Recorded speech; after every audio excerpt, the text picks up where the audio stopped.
It's the round 6 SuperCoach buy, hold, sell here. And we're going to kick it off in the hooking position. And Api Coruscant, I would not be buying at this point. We're not sure if he's actually going to be in the position of actually goal kicking anymore, which is a little bit frustrating. Lussick, I've got him there as the potential, obviously, trade out. I think that we just strictly hold. If you're in my situation there with Coruscant and Lussick, it's just a clear hold with those two. Harry Grant obviously comes a little bit more onto people's radars, given he's almost down 50k from his starting point. And, outside of anyone a lot cheaper than him, there's not a real heap that you would be looking at. Obviously, Egan, we know that he can have really good games like this, like he did last year. He's played the 3 games and averaging 63.7, and we know he can do that just because he has that attacking prowess, which is great for SuperCoach there, obviously. And Connor Watson's in at 6 this week, so he could have a decent score. Brayley's one to watch, guys. So 37 last week. If he gets a little bit cheaper over the next few weeks, or he potentially gets an attacking stat and halts that drop and that 60-65 minutes that he'll likely to be getting, if he can move to 80 minutes, then he'll be a buy at some point. But outside of that, you want to be looking up top. And with Cook being dropped this week, potentially, 18th man at the moment, could be moved onto the bench. But Robson and Reed Marnie are the two guys that are dominating right now. If you do need a hooker, if you're looking to trade out Damien Cook, for example, then I would suggest in this scenario going for Harry, just because, if you're looking at Reed and Robson, they're only 10k away, or 7k for Reese and 50k for that of Reed. So at that point, you just select Harry Grant. They've got a nice run coming up of slightly easier games. I know what Bulldogs fans will think of that, but I'll call this one an easier game for him. So he'd be a guy I would target if I needed a hooker. Let's move to the front row forward position. And Liam Henry's a guy that people would potentially look to sell. And I completely understand why. He's gone up 100k so far. And I suppose you look at him and go, well, how much extra does he have?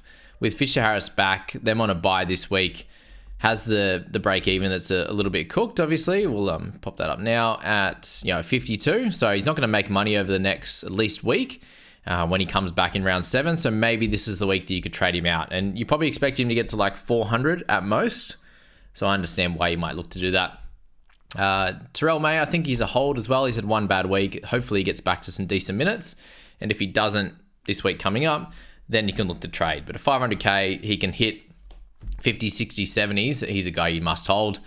Sam Hughes is a guy that you could play this week as well. It does look like, if Max King's going to play through his hand injury, then the minutes aren't going to be there as much. But he got 40 odd last week and should be able to do something similar again.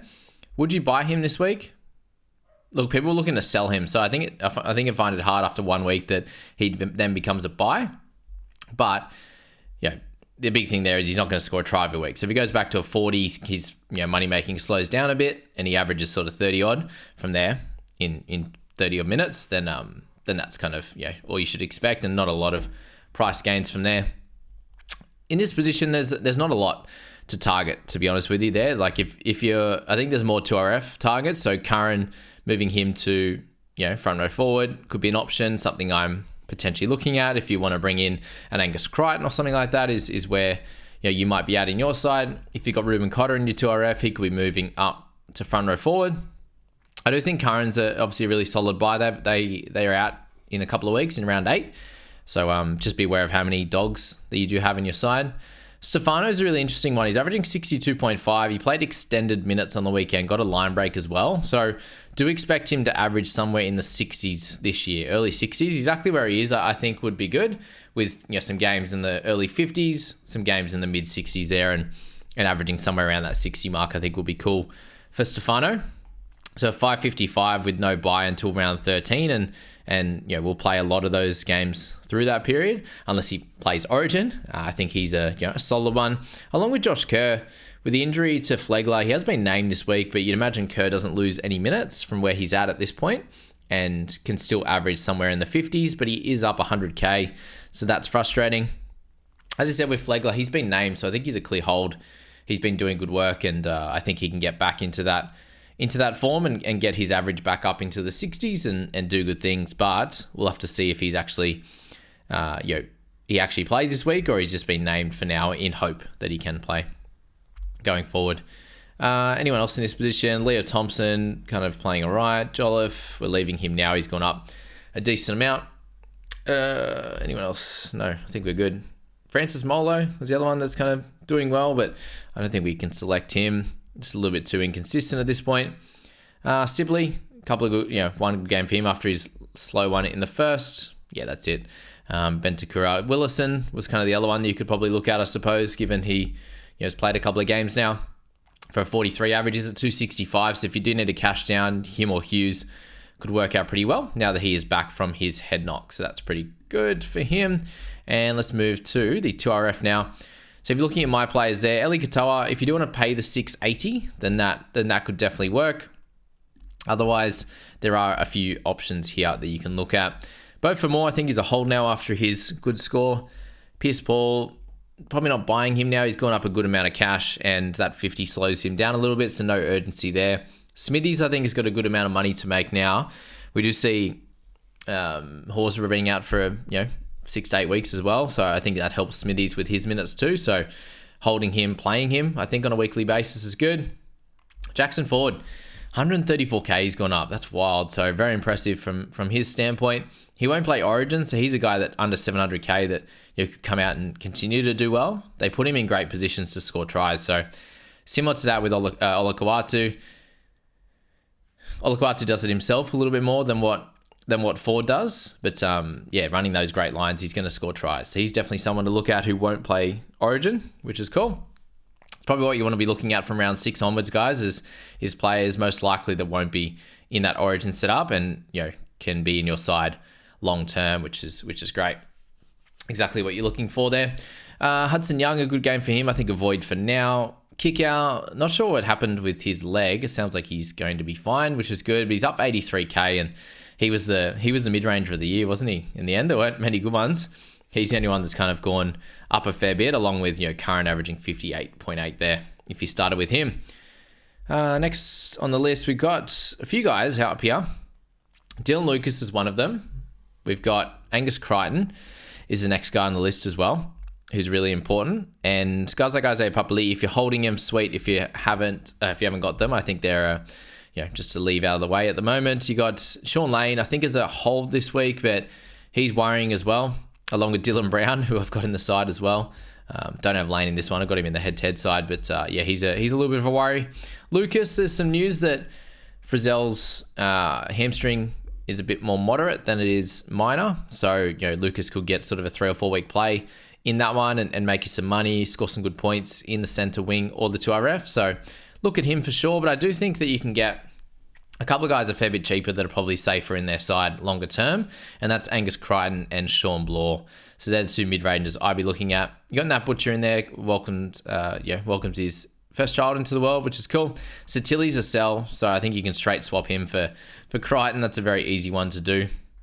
In this one, who we haven't got to yet because he's only played a few games, but same with that of Sean Blaw. Wouldn't look for anyone else in this section apart from those two. So Shawnee, he's coming into his 3rd game of the year, so 101 points for him so far. 445's the price, and I do think that you can get pretty close to a 60 out of him regularly, and then he'll have the odd game where he scores a try as well. So, Blory, if you're interested in a 2RF and you need one, you want to move one of these guys up to front row forward and get Blore in. I think that can be really good for your side. But then you got Angus Crichton at 414. They do have Satilli on the bench, so unsure if Crichton's going to play the full 80 at this point. But if he can, if he can get 60, 65 minutes and look like he did, because he looked great, then he'll be a really good purchase this week as well. And then no one else to speak about in the 2RF. Let's move to, Chan you've got there not playing this week. Can sell, can hold. It's hard at 238 to sell, obviously there.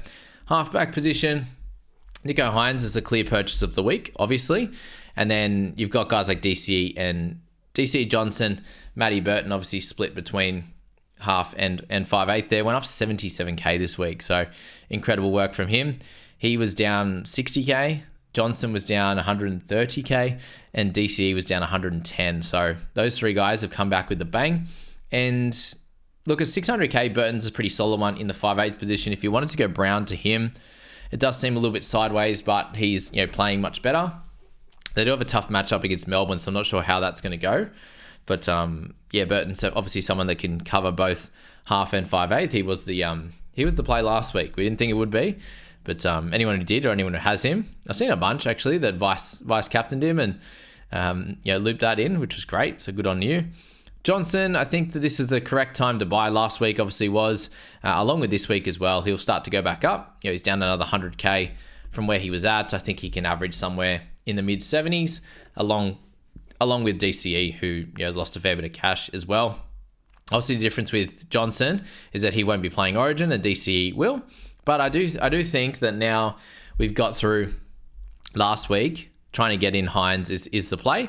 But if you can't get that 140k, then Johnson is going to be awesome. DCE you can do as well. But then Hines, they're averaging 74 across his last three. He's on the up, along with Jerome Hughes, who's playing well also at 740k. I expect him to be a mid-70s guy this year, and he's obviously priced fairly high up, and according to that, but he can be that guy across the buy period as well. That will do good things for you. And then the 5/8s, we obviously spoke about Brown. He's potentially a sell, and if you didn't want to bring in a 5/8, you want to bring in a centre wing, then you could move Strange up into the 5/8 position, which could work well for you. In that one, as you can see there, he's actually the 5th highest averaging 5/8. So I don't really think it's a position where you could muck around with the merry-go-round. Brown's someone I'm definitely looking at trading out in my team this week. I'd probably be looking at going him to Joey Manu, would be the play. And then you can go Strange and Galvin and be very comfortable that they can hit a 50, 55 average across the next bunch of weeks. And plug that position and spend the money elsewhere in the really high upside positions, because the 5/8 position right now is definitely not that position. If you've got Brooks, you're holding on. You see there Galvin is at 62.3, and he would be second, just behind Burton after he's 147. So yeah, it's a really tough position. If you've got Kyle Flanagan, I think it's getting closer to time to sell him after he's done a great job and made you 105k. But again, do you sell him and move Strange up? Are you playing Strange and Flanagan right now? If that's the case, then you could probably hold and wait till next week and get Galvin. That could be the play there on that one. Yes, that's the 5/8 position. You got Max Plath coming back shortly, but I don't think that he is someone to look to target. Just the upside is not going to be there, I don't think. Like in fantasy, he's a little bit better given he's priced way up, but the base stats are a lot more important than they are here in SuperCoach. So that's that. And then Jaden Campbell, obviously his third game to come. He could do well, but he did get 53 with a try, so the upside isn't tremendously there in this one. If you're looking at my center wing, then Zach Labart's a clear trade out. Taylor May, I think you can hold or sell at 414. It's so low now that he hasn't scored a try yet. There will be games where he does that, and then he might be a purchase at some point through the buy period because he won't be in Origin either. So that's something to think about. And then Blaze Talangi as well. He's an easy sell target. It's a bit of a frustrating one, but thankfully we got the 70.7k in gains, which is cool. Labart was a bit annoying overall. Got the good score out of him in this team, thank God, anyway. But if we're looking at potential purchases this week, Schiller is the clear guy on the list, given he's 238k, averaging 94 across 2 games. So don't expect that, but if he does hit a 50, he's going to go up about 140k in 1 week. There's a chance that he loses his spot next week, but is that 140k and probably likely a good score against the Titans, hopefully a try or a try assist or a line break or something like that, is it worth it against the Titans to get 1 week at minimum? And then hopefully you can keep that spot. And if he doesn't, then it is at least the 1 score and you go from there. So if I trade him in for Labart myself, it gives me some cash to play with as well to be able to make some decisions in other positions as well. So that's the one option there. You also can go 1 week early if you want on Kale Iro. 97 in his first game with a try assist and a try. Really good score. You can wait 1 more week. If you don't want to go Schiller, Iro could be the other potential play in that one. Then you have Stewart. First game of the year, 204k. I just feel like you'd go for either Schiller or for Kale Iro straight up. That could be the better option there. I don't know if Gray must be in the fullback position. I wouldn't look at Jai Gray coming into this week yet. Is he in halfback? 5/8 maybe? I'm not sure. I haven't looked yet actually for Gray. No. There it is. Sorry, Gray. 5'8" position, 204k.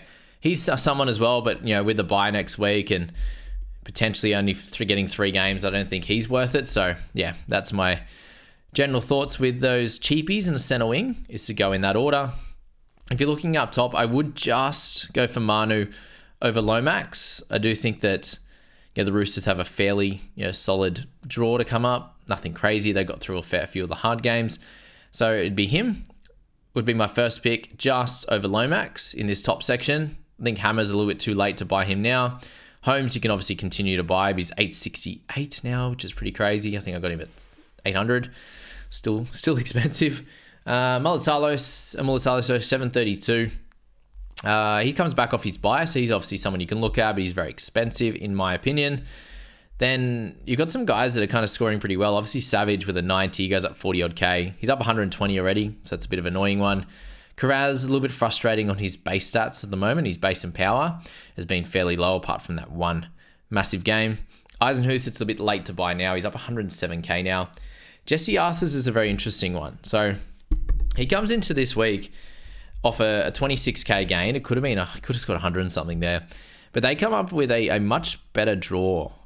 And surprisingly, a few people sold him last week, and then last week maybe the sell, and then you look at the quality of outfit that he has come up against: Storm, Cowboys, Panthers over the last 3 weeks, and he's managed to still score okay with 32 being his lowest, which is so much better than where he has been.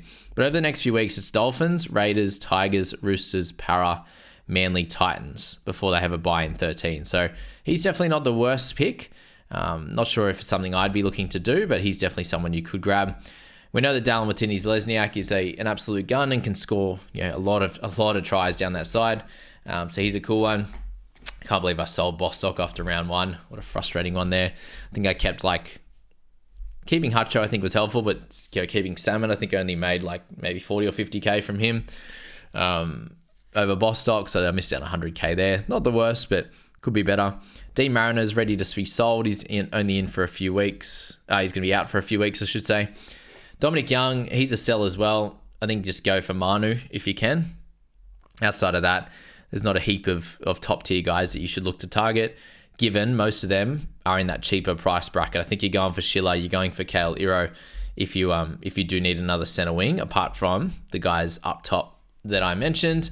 And then very interesting in the fullback position. So if you're sitting there with Latrell or Teddy, then I do think Ponga and Turbo are the top 2 selections. So base that off. They both have really nice runs, so base that off the money that you have available. Drinky is obviously next on the list, but he's 891. Yes, he's very similar to that of Ponga. I do think Ponga will just outdo Drinkwater from here until the Origin period. Drinky, if you're buying him now, I think you just hold clearly for the entire year with him not being really a high chance of playing Origin. You have 707k with Latrell or 782 with Tedesco. So they're the 3 guys I'd be looking to target clearly, and then it's Pap, right? So Pap at 735. If that's the money that you have available, then he's a really good guy to grab. If you have someone dual position, if you have Kale Iro already, maybe he can go into your fullback slot and you could get a good center wing. If you have Garrick, I think he's just a clear hold, obviously with the head knock as well at 696. He'll go down a little bit again next week, but he's someone that you're going to want to have over this period, I think, for the Manly boys. So yeah, that's what you're looking at in the fullback position, with Reece Walsh obviously losing some cash, down 62k after that very low score the other day. So if you did bring him in, you look at his break even of 137. They have a really good run of games, as I said. I think anyway, a bit easier than what he's been playing in that first few games, and he still scored really well apart from the getting smashed in the face. So he's someone that you could definitely look to trade in this week. Probably lose a little bit more money, but is the score good enough for you with him? But in that sense, you've got Pap that you could pick up, right? He's a lot cheaper. Sorry, he's a little bit cheaper at 735, so 15k cheaper. What I meant, was he has a better run than the Broncos. I think the Broncos one is good, But the Storm one have Bulldogs, Roosters, South, Titans, who are all kind of struggling at the moment. Even the Roosters having a bit of a tough time of things. So I think Pap has a really, really good little stretch of games, and he could be a great buy this week. And he's gone, the last 2 times he's played the Dogs, he's gone 193 and he's gone 113. So that's pretty wild on that front there. Guys like Burbo, a hold as well, guys. As I said, you can do whatever you please with Taylor if that's the decision you want to make on that one. And yeah, Laybutt's obviously sell. Roger, I think, is just a hold, not really a clear buy. I don't think he has the massive upside that some of these other guys have in Manu and the like. So that's where I'd be at with that. Do what you please, hold or sell with Brown. He's been a little bit frustrating. We'll see what happens with him.